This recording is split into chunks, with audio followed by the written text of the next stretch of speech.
Je vais vous présenter le docteur Laurent Alexandre. Ravi de vous rencontrer. Vous êtes président de NBIC Finance. Installez-vous, allez-y, bougez. Et nous allons évoquer avec vous quelque chose d'assez mystérieux que vous allez nous faire découvrir, c'est l'homme augmenté. Ah, de quoi s'agit-il? Vous allez nous dire ça en 2 mots, allez. Eh bien, l'homme augmenté, c'est l'utilisation des nanobiotechnologies, des sciences du cerveau, pour augmenter les capacités humaines. Alors, il y a un versant sur le corps, c'est l'homme bionique, c'est l'homme rendu immortel, qui est développé notamment par la filiale de Google destinée à euthanasier la mort, qui s'appelle Calico. Et puis il y a le versant spirituel et intellectuel qui est la neuro-augmentation, c'est-à-dire l'augmentation des capacités intellectuelles par une voie biologique ou par une voie neuroélectronique. Aujourd'hui, la voie la plus importante, c'est la voie neuroélectronique avec 2 grandes offensives industrielles.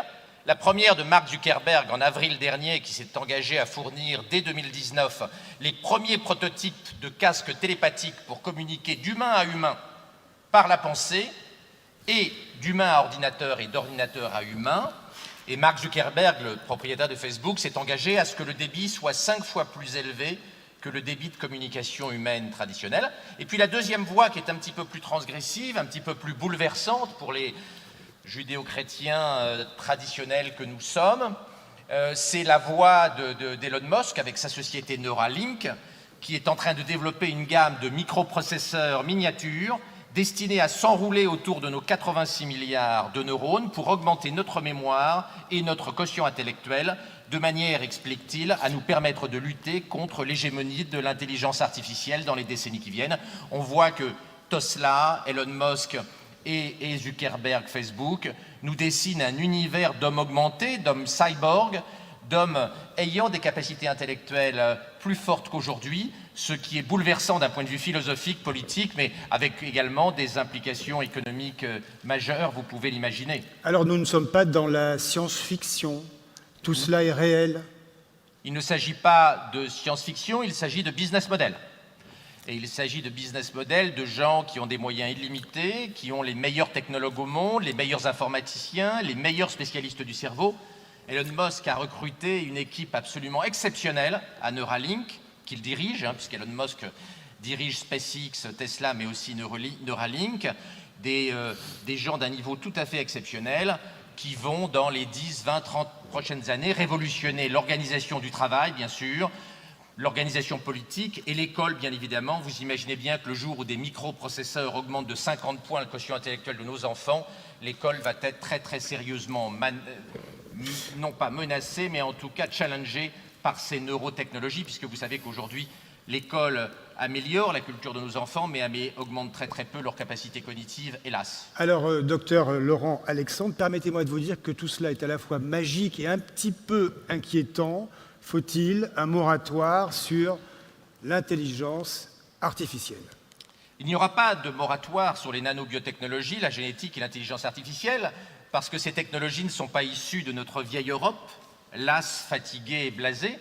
Elles sont issues de la Californie et de la Chine, et vous connaissez le budget militaire dans nos pays européens. Nous ne risquons pas de bombarder la Californie et la Chine pour les empêcher de faire de la génétique et de l'intelligence artificielle. Donc nous allons vivre cette révolution des technologies NBIC, nous allons vivre la révolution des neurotechnologies d'augmentation, et si nous voulions avoir notre mot à dire dans cette immense bataille technologique avec les implications philosophiques et politiques qu'on a vues, il faudrait que nous rattrapions notre retard d'un point de vue technologique et géopolitique, ce que nous ne faisons pas. Donc le tsunami neurotechnologique va arriver, nous allons le subir, il va être riche de beaucoup de promesses. Sa régulation, hélas, si nous n'y prenons pas garde, risque de se faire sur les bords du Pacifique et pas sur les bords de la Seine. Alors, pas de régulation, vous dites cela risque d'arriver. Quand ça? Alors, Elon Musk, pour ce qui concerne de la télépathie, Zuckerberg a fixé un objectif en 2019, c'est-à-dire dans 500 jours. Dans 500 jours.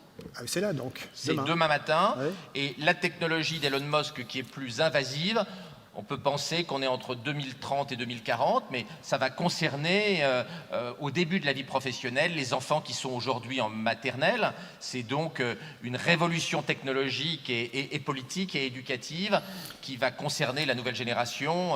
On n'est pas dans la science-fiction, on est dans un choc philosophique et civilisationnel majeur qu'il faut réguler. Et vous voyez bien que notre problème, ce n'est pas la technologie. La technologie galope et nous allons être gavés, saturés de technologie. Notre problème, c'est la politique et la philosophie. Il y a une désynchronisation complète entre notre pouvoir technologique et notre réflexion philosophique et politique. La fabrique philosophique, la fabrique des idées est à l'arrêt, alors que la technologie galope de plus en plus vite depuis les rivages de la Chine jusqu'à la Silicon Valley. Alors, docteur Laurent Alexandre, je vois les regards dans la salle.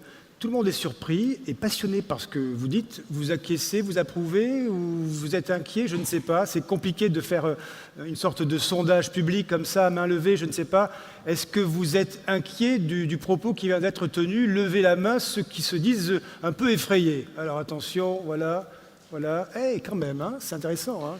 Je tiens à préciser que je ne suis pas le patron fondateur de Neuralink, hein, c'est l'industriel le plus connu au monde oui. Qui a lancé, et puis Mark Zuckerberg et dans les magazines, Elon Musk hein. qui lance ça, Alors, c'est de notoriété publique. Moi, je ne suis pas un oiseau de mauvais augure et je ne suis pas le fabricant de ces technologies, je ne suis qu'un expert des conséquences politiques et géopolitiques du tsunami technologique. docteur Laurent Alexandre, question toute simple, toute bête.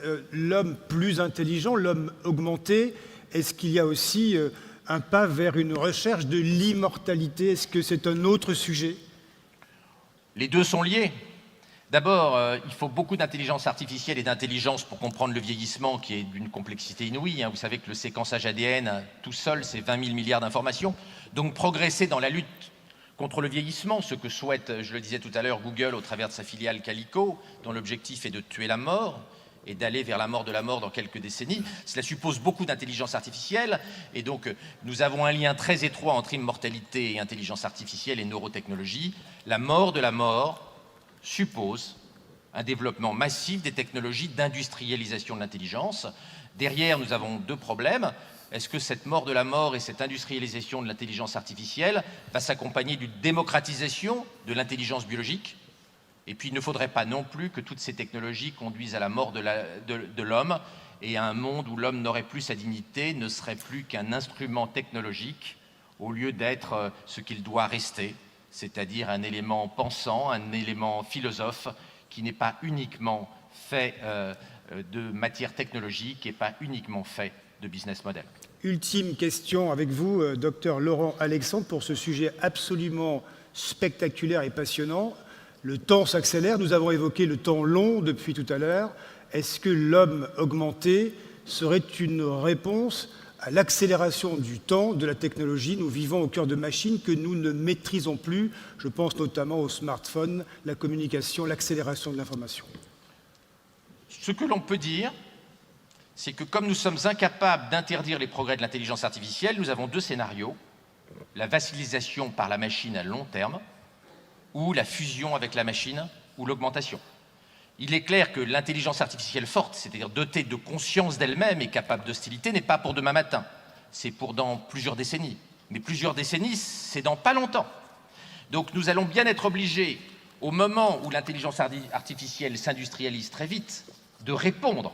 Le moratoire étant totalement impossible, notamment parce que la Chine veut dépasser la Silicon Valley en matière d'intelligence artificielle et que la course entre les États-Unis et la Chine ressemble en intelligence artificielle énormément à ce qu'a été la concurrence entre l'Union soviétique et les États-Unis dans la course à l'espace à la fin des années 50 et au début des années 60.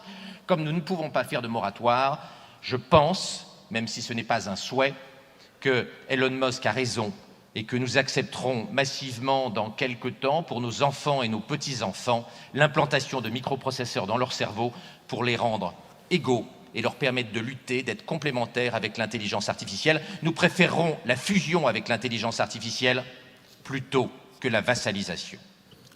Ce sera le mot de la fin avec vous. Merci, docteur Laurent Alexandre. Je peux vous dire que vous avez un petit peu secoué les esprits. Merci.